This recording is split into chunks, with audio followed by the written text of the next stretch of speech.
그 광야에서라는 제목으로 오늘 저와 여러분에게 주시는 하나님의 말씀은 출애굽기 15장 22절에서 16장 3절까지 말씀입니다.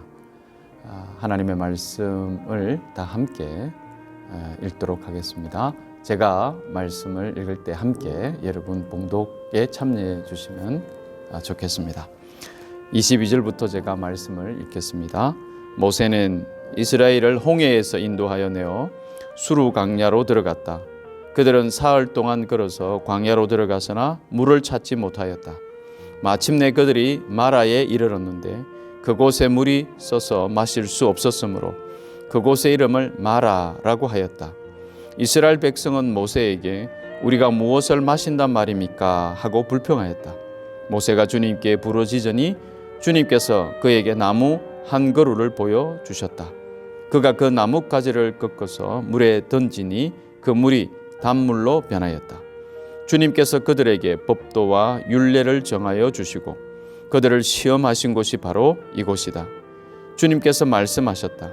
너희가 주 너희 하나님인 나의 말을 잘 듣고 내가 보기에 옳은 일을 하며 나의 명령에 순종하고 나의 규례를 모두 지키면 내가 이집트 사람에게 내린 어떤 질병도 너희에게는 내리지 않을 것이다. 나는 주 곧 너희를 치료하는 하나님이다. 그들이 엘림에 이르렀다. 거기에는 샘이 12곳이나 있고 종려 나무가 70그루나 있었다. 그들은 그곳 물가에 진을 쳤다. 16장 1절에서 3절을 계속 읽습니다. 이스라엘 자손의 온 회중이 엘림에서 떠나 엘림과 시내 산 사이에 있는 신광야에 이르렀다. 이집트 땅에서 나온 뒤 둘째 달 보름이 되던 날이다. 이스라엘 자손의 온 회중이 그 광야에서 모세와 아론을 원망하였다. 이스라엘 자손이 그들에게 항의하였다. 차라리 우리가 이집트 땅 거기 고기 가마 곁에 앉아 배불리 음식을 먹던 그때에 누가 우리를 주님의 손에 넘겨주어서 죽게 했더라면 더 좋을 뻔하였습니다. 그런데 당신들은 지금 우리를 이 광야로 끌고 나와서 이 모든 회중을 다 굶어 죽게 하고 있습니다. 아멘. 16장 3절까지 말씀을 같이 읽었습니다. 우리가 함께 읽은 본문 앞에 나오는 출애굽기 14장에는 우리가 잘 알고 있는 이스라엘 백성들이 홍해를 건넌 사건이 나옵니다. 홍해를 건넌 후 이스라엘 사람들은 애굽에서와의 생활과는 전혀 다른 광야의 생활을 시작하게 되지요. 이렇게 모든 이스라엘 사람들이 하나도 남김없이 애굽에서 다 함께 탈출하여 나온다는 것은 그들의 가진 힘으로서는 불가능한 일이었습니다. 하지만 우리가 알다시피 하나님께서 애굽에 10가지 재앙을 내리심으로 이제 애굽을 그 모든 이스라엘 백성들이 탈출하고 나오게 되었던 거지요. 그런데 그들이 애굽에서 탈출하여 나온 얼마 되지 않아 애굽 왕과 또 그의 모든 병사들이 그를 이스라엘 백성들을 뒤쫓기 시작했고, 그리고 이 뒤쫓는 모습에서 하나님께서 약속하신 땅으로 가려는 이스라엘 사람들의 계획이 시작되기도 전에 무산되는 것은 아닐까?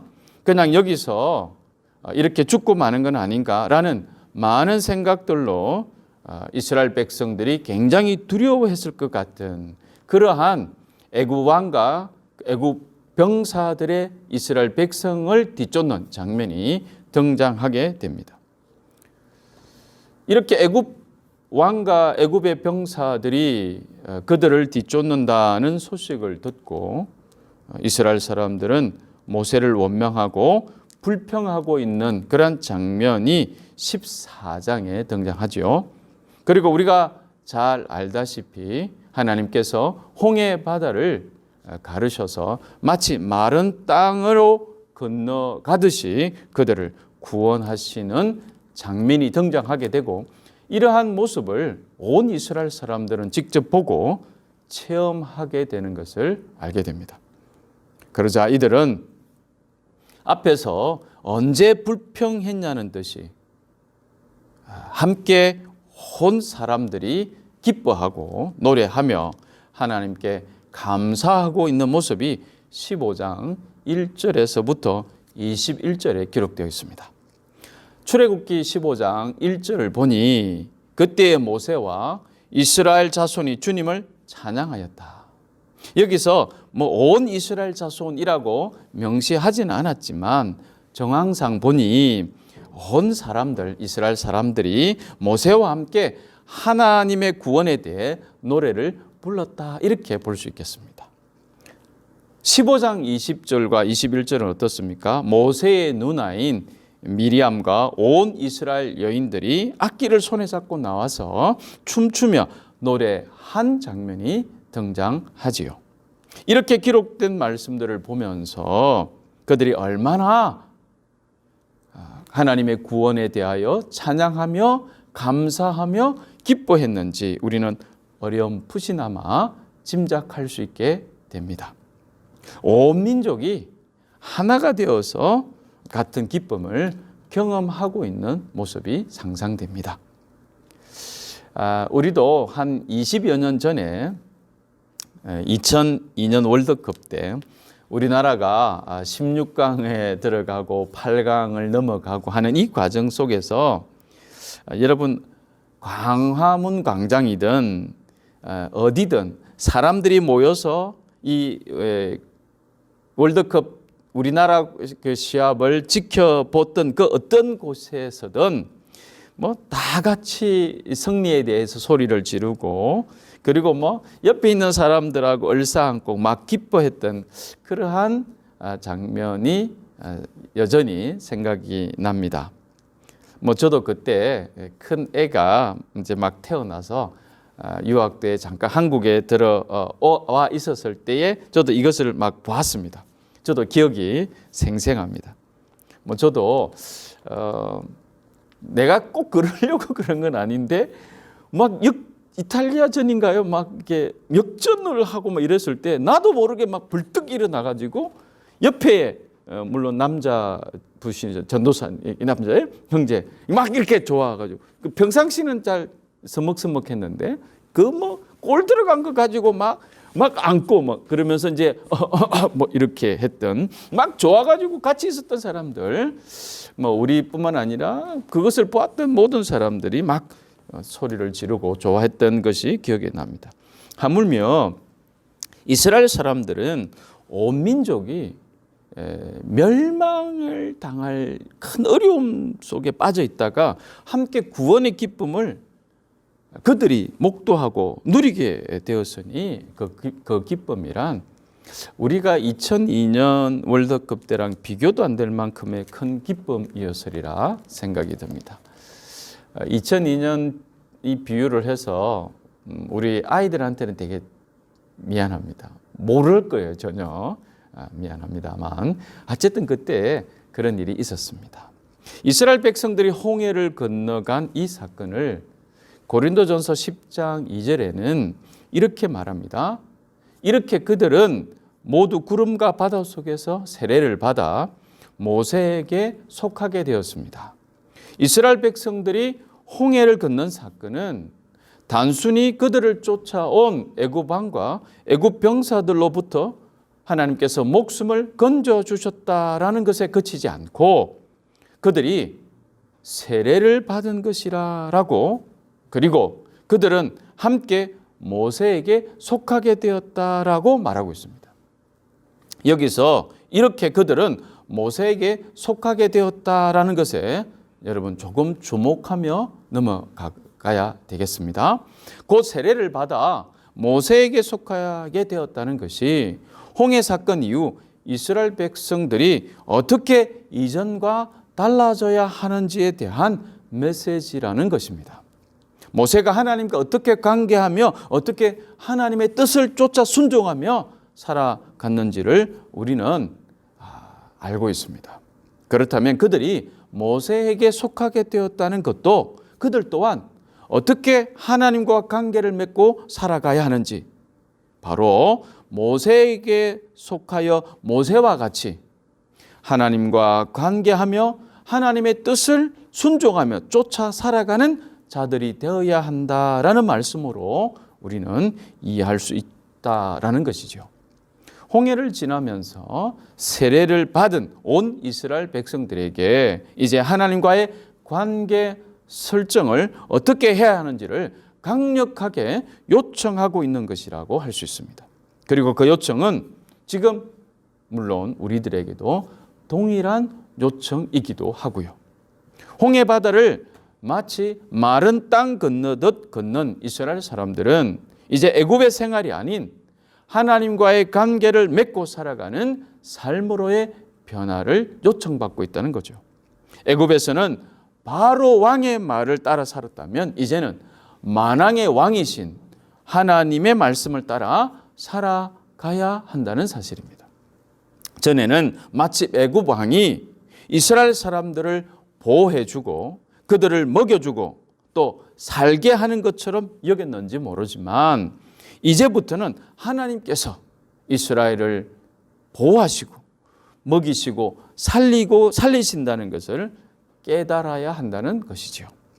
그런데 이스라엘 사람들은 이러한 홍해에서의 큰 승리를 보고 기뻐하며 찬양하기가 끝나기 무섭게 그들의 일상을 위협하는 문제 앞에서 불평을 하고 있는 모습을 우리는 오늘 함께 읽은 말씀 속에서 만나보게 되는 거죠. 15장 22절에서 15장 22절, 16장 2절의 말씀 속에 등장하는 이스라엘 백성들의 불평, 그들의 원망은 홍해 바다 앞에서 했던 불평과 원망과 조금도 다르지 않다라는 거죠. 15장 22절에 보니까 이스라엘 사람들이 수르라는 광야로 걸어가게 되었는데 이때 이스라엘 사람들이 너무 목이 말라 괴로워하던 차에 물을 발견하게 되죠. 광야에서 이렇게 물을 발견하게 되었다는 것이 목마름에 지쳐 있었던 그들에게 얼마나 큰 기쁨이었겠습니까? 그런데 그곳에 물이 써서 마실 수 없는 물이라는 것을 알게 되자 그들은 모세에게 불평을 늘어놓았던 것이죠. 16장 3절에 또다시 이스라엘 사람들의 불평이 등장합니다. 이스라엘 백성들은 신광야에 이르렀을 때 이렇게 말합니다. 차라리 우리가 이집트 땅 거기 고기 가마 곁에 앉아 배불리 음식을 먹던 그때에 누가 우리를 주님의 손에 넘겨주어서 죽게 했더라면 더 좋을 뻔하였습니다. 그런데 당신들은 지금 우리를 이 광야로 끌고 나와서 이 모든 회중을 다 굶어 죽게 하고 있습니다. 이렇게 물이 없다, 먹을 것이 없다라는 이런저런 이유로 어려움을 겪을 때마다 불평과 원망을 쏟아내는 것을 보면서 정말 하나님을 신뢰하고 살아가는 사람이라면 이런 경우 어떻게 반응해야 하는 걸까라는 생각을 하게 합니다. 우리를 구원하신 주님께서 우리의 어려움을 돌아봐 주시기를 바랍니다. 우리를 애굽에서 인도해내신 하나님께서 설마 우리를 이 광야에서 목마름과 굶주림에 지쳐 죽게 하시지 않을 겁니다. 우리 이런 어려움 상황 속에서 하나님께 더 기도하십시다. 우리를 향하신 하나님의 뜻을 깨닫도록 하십시다. 하나님께서 우리를 가나안 땅으로 인도하시겠다고 약속하셨으니까 우리를 홍해 바다 앞에 두려워했었을 때 하나님께서 역사하심으로 구원하시는 것을 우리가 두 눈으로 똑바로 보지 않았습니까? 하나님께서 우리를 도우시며 우리의 문제를 해결해 주시도록 함께 믿음으로 주님의 함께 하심을 신뢰하십시다. 그 믿음으로 나아가 보십시다. 이런 고백이 있어야 하지 않았을까 이렇게 생각해 보는 거죠. 그러나 그들은 홍해 바다 앞에서도 마실 물이 없던 수르라는 광야에서도 먹을 것이 없었던 신광야에서도 그들은 하나님의 신실하신 약속을 붙잡기보다는 불평과 원망의 1차원적인 반응을 쏟아냅니다. 자, 그럼에도 모세는 이러한 1차원적인 불평과 원망을 던지는 이스라엘 백성들을 위해 하나님께 간절히 기도하는 장면이 등장하죠. 그 써서 마실 수 없는 물을 한 나무 가지를 던져 마실 수 있는 물로 바꾸어 주시고 하늘에서 만나와 메추라기를 내려주셔서 그들을 돌보아 주시고 거두어 주시는 거죠. 이 말씀 속에서 제가 오늘 여러분과 함께 나누고 싶은 중요한 단어가 바로 그 광야라는 단어입니다. 출애굽기 16장 2절에 이 말이 등장하는데요. 2절입니다. 16장 2절입니다. 이스라엘 자손의 온 회중이 그 광야에서 모세와 아론을 원망하였다. 여기서 등장하는 그 광야라는 단어, 그 광야라는 장소에 대하여 저는 오늘 우리 모두가 좀 더 깊이 집중하기를 원합니다. 물론 이스라엘 백성들이 40년 동안 생활했던 광야는 여러 광야입니다. 이 여러 광야들을 지나가며 가나안 땅을 향해 갔지요. 하지만 넓은 의미로 보면 40년 동안의 광야 생활을 했던 그 광야를, 그 전체를 그 광야라고 이해할 수 있다라고 생각합니다. 그런 넓은 의미에서 광야 생활을 했던 광야인 그 광야는 하나님께서 그들에게 율례와 법도를 정하여 주신 곳이었습니다. 그 광야는 하나님께서 친히 애굽의 병사들을 홍해에 수장시키시며 그들을 구원하신 것을 본 곳입니다. 그 광야는 쓴물이 단물이 되도록 하셔서 목마름을 해결해 주신 것을 본 곳입니다. 그 광야는 하늘에서 만나와 메추라기를 보내주셔서 배고픔의 문제를 해결해 주시는 것을 본 곳입니다. 그들이 본 그 광야는 이렇게 하나님께서 친히 그들을 돌보시고 인도하시며 도와주신 곳입니다. 그리고 그것 때문에 하나님을 찬양하며 기뻐했던 곳이기도 한 것입니다. 그것도 온 이스라엘 백성들이 다 함께 말이죠. 그런데 바로 그곳에서 그들은 불평과 원망을 쏟고 있었습니다. 은혜의 자리가 불평과 원망의 자리로 바뀌게 되는 거죠. 뿐만 아니라 종살이하며 큰 고통으로 울부짖게 했던 애굽에서의 일을 회상하며 종으로서의 비참한 생활이지만 애굽 왕이 던져주었던 고기 한 점을 오히려 그리워하며 불평하고 원망을 쏟아낸 거죠. 그들은 그 광야를 하나님과 함께함으로 살아가는 기적과 은혜의 장소로 여기지 않고 도리어 그들을 죽게 만드는 장소라고 말하고 있습니다. 불평과 원망이 나올 때 사람들은 지금 당장 자신의 불편이 보이지요. 지금 나를 불편하게 하는 사람들만 보이지요. 지금 나에게 부족한 것에만 초점을 두게 되죠. 그러나 믿음의 사람은 나의 불편함을 허락하신 하나님의 뜻을 깊이 묵상하려 합니다. 믿음의 사람은 지금 나에게 부족한 것에 초점을 맞추기보다는 나에게 이제까지 베풀어 주신 하나님의 손길을 보려 함으로 감사합니다. 불평하고 원망할 때 사람들은 과거에 의존하여 보지만 믿음의 사람들은 약속하신 분을 통하여 봄으로 감사하게 되는 것입니다. 그래서 히브리서 11장은 믿음은 바라는 것들의 확신이요 보이지 않는 것들의 증거라라고 우리들에게 말씀을 주시는 것입니다. 이스라엘 사람들이 애굽에서처럼 똑같은 삶의 가치로 그 광야를 살아간다면 그 광야는 하나님이 함께 하시는 은혜의 자리가 아닌 원망과 불평의 자리로 내 것을 채우고 말려는 욕심이 가득한 자리가 될 줄 모른다는 도전을 받게 됩니다. 애굽에서는 하나님께서 계시지 않으셨을까요? 하나님은 이스라엘 백성들이 종살이하며 바로에게 고통받았던 때에도 여전히 하나님이 되시며 그들을 돌보셨던 분이셨습니다. 단지 그것을 알 수 있는 은혜가, 하나님께 온전히 예라고 순종할 수 있는 모습이 그들에게 없었을 뿐이었습니다. 바로 그 은혜를 하나님께서 출애굽 후에 광야에서 그들에게 그 은혜를 허락하시고 또 그들에게 요청하고 계신 겁니다. 하지만 이스라엘 백성들은 지금 겪고 있는 배고픔의 어려움을 해결할 수 있는 것은 과거로 돌아가는 것이라고 말합니다. 이것은 애굽 왕의 종살이 중에 그들에게 던져주었던 한 점의 고기 덩어리에 대한 기억으로 지금의 크신 하나님의 인도와 보호해 주심의 은혜를 부정하고 헛된 것으로 바꾸려고 하는 것이지요.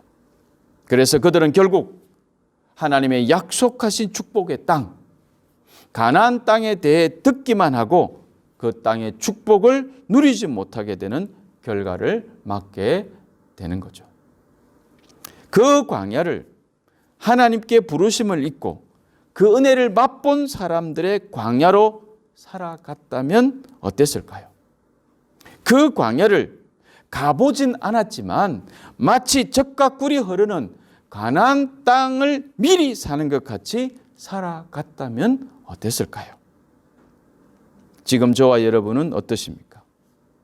우리는 지금 그 광야를 어떻게 살아가고 있을까요? 곰곰이 한번 생각해 보시기를 바랍니다. 저와 여러분이 살아가고 있는 그곳에서 어떤 하나님을 경험하셨습니까? 홍해 사건과 같은 엄청난 기적은 경험하지 못했다 하더라도 하나님께서 나와 함께 하시고 인도하심을 강하게 느꼈던 많은 순간들이 떠오르실 겁니다. 그래서 하나님께 감사하고 기뻐했던 순간순간들이 많이 떠오르실 겁니다. 그런데 또 동시에 똑같은 그 자리에서 불평하고 원망하는 모습이 떠오르지는 않으시는지요? 저도 뭔가 새로운 일을 시작할 때, 결혼할 때나 아기가 태어날 때 이런 일들을 돌이켜보면 그런 것 같습니다. 하나님께서 이 일만 시작하게 하시면, 하나님께서 결혼만 시켜주시면, 하나님께서 아이만 건강하게 태어나게 해주시면 이렇게 기도하고 또 실제로 그렇게 인도해 주셔서 굉장히 기뻐하고 감사했었습니다. 그런데 얼마 지나지 않아서 부부싸움도 하게 되고 그렇게 아이가 건강하게 태어나기만 기도해서 건강하게 태어났는데 말썽 부린다고 했던 그런 순간들도 불평의 순간들, 이런 제 모습들이 떠오르게 되는 것을 봅니다. 얼마 전에 김경일이라는 꽤 유명한 인지심리학자가 강의하는 영상을 보게 되었습니다. 강의 주제는 감정적인 사람 대하는 법, 이런 주제였던 것 같은데요. 강의 중간에 이런 내용이 나오더라고요. 사람마다 마음의 눈금이 있는데 대개 장성한 어른들은 7개의 눈금이 있다고 경험적으로 학자들은 말한다고 합니다. 그런데 이런 마음의 눈금이 딱 2개만 있는 사람들이 있다. 특히 중학생들이 그렇다. 아직 어린 사람들을 말하는 거겠죠.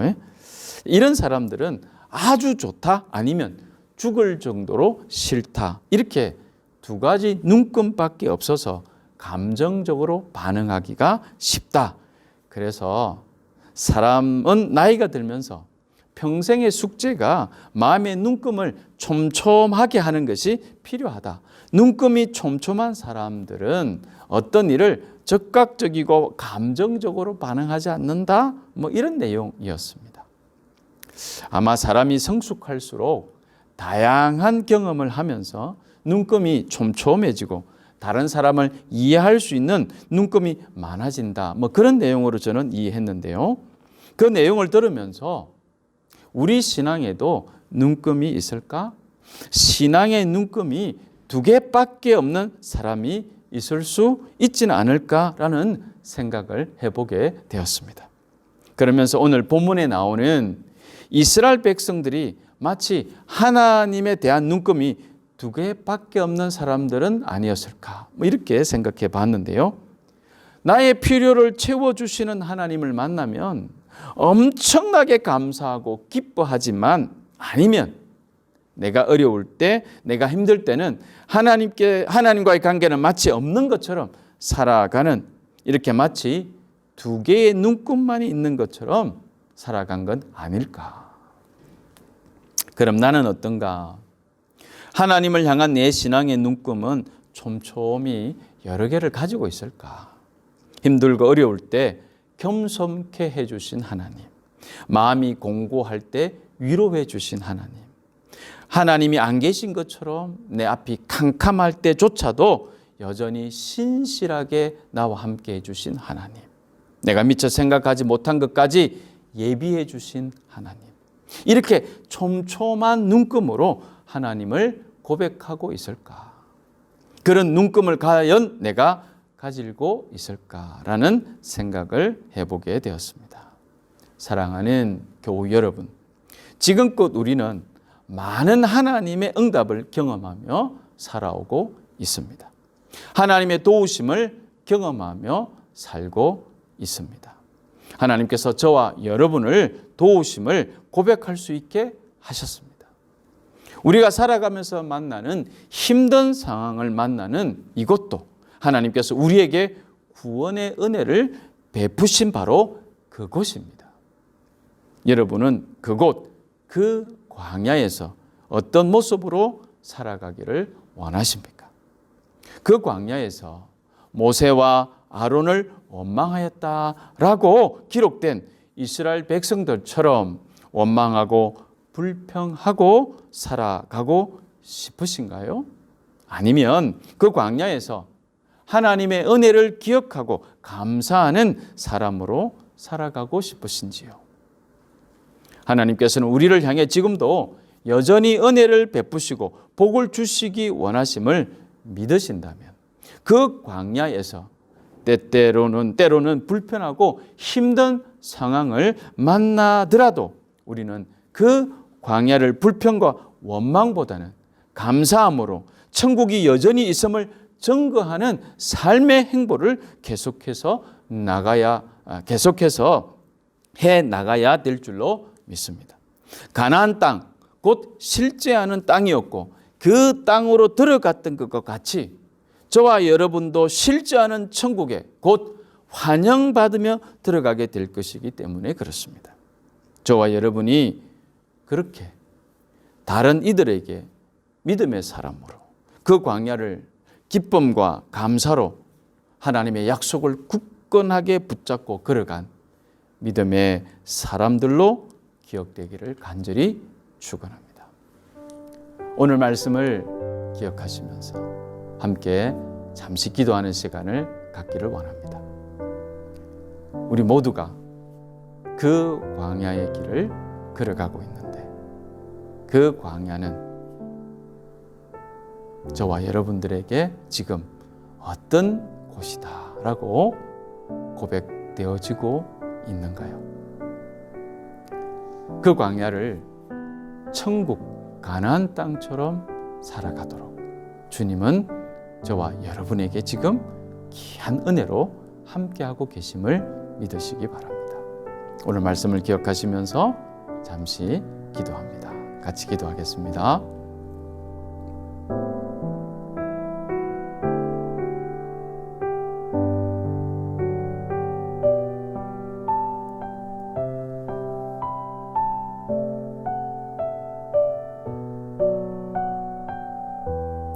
하나님 아버지 은혜를 감사합니다. 허물과 죄로 죽었던 우리를 예수 그리스도의 구속하신 은혜로 말미암아 중생과 거듭나 그래서 하나님의 거룩한 백성과 자녀로 다시 이 땅을 살아가게 하심을 감사합니다. 우리가 걸어가는 이 길이 마치 애굽에서 이스라엘 백성들을 구원하여 가나안 땅으로 가는 그 여정의 그 광야의 길같이 저와 우리 모든 믿는 사람들을 오늘 말씀을 통해서 그 광야를 지금 내가 살아가는 삶으로 다시 한 번 더 이해할 수 있도록 도우신 줄 믿습니다. 하나님, 이렇게 천국이 믿어짐으로 내가 살아가는 이 길을 천국을 미리 살아낸, 천국을 이미 경험한 사람의 삶을 여전히 실천하며 그렇게 하나님의 말씀을 붙들며 살아가는 그 곳이 되게 저희를 역사하시고 붙들고 계시는 줄 믿습니다. 우리 하나님, 영광을 받으시고 우리를 도우시옵소서. 우리에게 믿음을 더하여 주시옵소서. 예수님의 이름으로 기도드립니다. 아멘.